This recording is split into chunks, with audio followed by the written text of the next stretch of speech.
Chào mừng các bạn đã đến với review 3D hay. Ở cuối tập trước, Mục Vân đã luyện ra được thánh khí hạ phẩm đạt tới cấp độ 15 khiến mọi người ngạc nhiên vô cùng, vì bất luận là hạ phẩm hay trung phẩm đều chỉ đạt được đến cấp 10. Thấy thế, Ảnh Triển tức giận nói đây là kỹ thuật gian xảo, lần đấu này không tính. Sau đó hắn muốn đấu kiếm một trận xem thực sự kiếm phẩm của ai tốt hơn.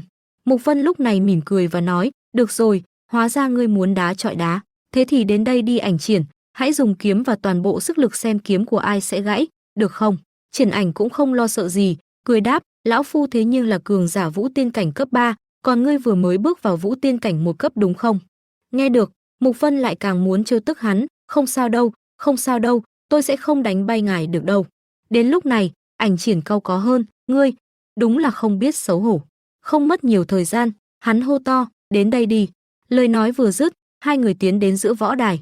Mục Vân cầm thanh trường kiếm đen tuyền trong tay, mũi kiếm rực sáng ánh vàng. Ảnh Triển lại nói rõ, chính là ngươi tự muốn đến bước đường này, đừng có trách ta. Mục Vân mỉm cười đáp, yên tâm, chỉ là đấu kiếm thôi, không thể lấy mạng được ta. Quát khẽ một tiếng, bỏ mạng đi. Ảnh Triển phi ra với khí tức điên cuồng, không ngừng bay lên cùng một kiếm lao thẳng về phía Mục Vân. Nhưng Mục Vân lúc này lại nhắm mắt, dù cảm nhận được thanh kiếm đang tiến về phía mình nhưng hắn vẫn chưa có động tĩnh gì. Ảnh Triển thấy vậy liền nói, rõ ràng là không muốn sống. Sau một hồi, thân hình Mục Vân mới khẽ động, trường kiếm trong tay anh giơ lên tạo ra một cú va chạm mạnh giữa hai thanh kiếm khiến xung quanh yên tĩnh lạ thường và ai đấy đều kinh ngạc. Cú đánh đó khiến thanh kiếm của Ảnh Triển gãy làm đôi, rơi xuống đất và hắn đã phun ra một ngụm máu tươi. Nhìn thấy thế, đám người ám ảnh các lập tức chạy ra đỡ. Mục Vân lúc này nói thầm, không thể cạnh tranh thì đừng cố phí sức. Bỗng nhiên có người mặc áo bào đen, ánh mắt hung ác kèm âm thanh vang lên, chào ngươi, ta tên Tần Chiết Thiên, nếu ngươi chơi được trận thứ 3, ta sẽ cho ngươi toại nguyện. Mục Vân thấy thế mỉm cười nói, ngươi đang uy hiếp ta đúng không?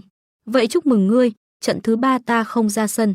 Ở phía đối diện, Bảo Linh Nhi nhìn Mục Vân tự hào nói, ta không ngờ rằng ngươi lại lợi hại như vậy, thiên tài luyện đan, luyện khí xong làm hộ vệ của ta thật không đáng. Cô vẫn không thể tin bây giờ Thiên Bảo Các đã nắm trong tay 2/3 quyền mua bán trong 72 hòn đảo.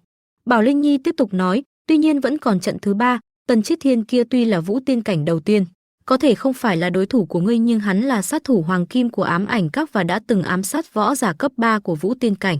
Mục Vân nghe vậy vẫn cười như không hề lo sợ, ồ, hắn là sát thủ không có nghĩa là kỹ thuật ám sát của anh ta giỏi hơn tôi. Luân đảo chủ lên tiếng, màn tiếp theo lại bắt đầu, trận thứ 3, ám sát tỉ thí. Hắn ta nói về luật đấu của trận này, lần này đấu trường là mộ địa điểm do ám ảnh các đặc biệt thiết lập trên 72 hòn đảo để huấn luyện sát thủ. 3 vị sát thủ lần lượt tiến vào đó, ai sống sót đi ra sẽ là người chiến thắng. Đến đây là hết tập 319 Vô Thượng Thần Đế. Xin chào và hẹn gặp lại các bạn ở những video tiếp theo.